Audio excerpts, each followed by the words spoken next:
అంటే కొంతమంది కొన్ని కార్యాలను చూసినప్పుడు దేవుని యందు విశ్వాసం ఉంచుతారు. అయితే కొంతమంది నేను విశ్వాసం ఉంచుతా, చెయ్యమను అని డిమాండ్ చేస్తారు. డిమాండ్ చేసేవాడి విషయంలో దేవునికి కోపం తెప్పిస్తుంది. అదే డిమాండ్ చేస్తే దేవుని రెచ్చగొట్టినట్టు అవుతుంది. దేవుని దగ్గరకు వచ్చి దేహ్యానాలు కానీ డిమాండ్ చేయకూడదు. నీకు దమ్ముంటే చెయ్యి, నీకుందా అంత శక్తి ఉంటే చెయ్యి, సవాల్ అని చెప్పంటే దేవుడు చేయడు కార్యాలు.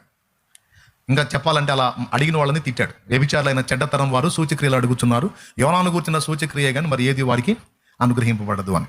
ఇక్కడ సూచక్రియ దేవుని యొక్క కార్యాలను చూడాలంటే దేవుని శక్తిని నమ్ముటకు తప్ప ఇక వేరే మార్గం లేదు. నమ్ము, దేవుని కార్యం చూస్తావు అనేది దేవుని వాక్యం చెప్పిన సత్యం.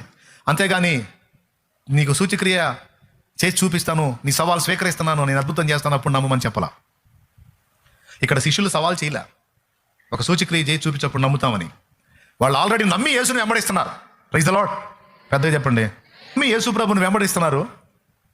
వాళ్ళ విశ్వాసాన్ని వృద్ధి పొందించడానికి, స్థిరపరచడానికి దేవుడు సూచక్రియలను వాడుకున్నాడు. అందులో ఈ నీళ్లను ద్రాక్షారసంగా మార్చిన సూచక్రియ ద్వారా విశ్వాసుల శిష్యుల యొక్క విశ్వాసం స్థిరపరచబడింది. వారు ఆయన యందు విశ్వాసం ఉంచి నేను రాస్తుంది. అలాగే వాక్యాన్ని స్థిరపరచడానికి కూడా దేవుడు సూచక్రియలు మాత్కార్యాలు వాడుకుంటాడు. అర్థమైందా? వాక్యాన్ని స్థిరపరచడానికి కూడా దేవుడు సూచక్రియలు మాత్కార్యాలను వాడుకుంటాడు. ఇది మార్కు సువార్త 16వ అధ్యాయం చివరి వచనం మీకు చూపిస్తుంది. చూడండి, 20వ వచనం. మార్కు సువార్త 16వ అధ్యాయము చివరి వచనం. వారు బయలుదేరి వాక్యం అంతటా ప్రకటించిరి. ఏం చేశారు వాళ్ళు? మెయిన్ దేని మీద దృష్టి పెట్టారు? వాక్యము అంతటా ప్రకటించి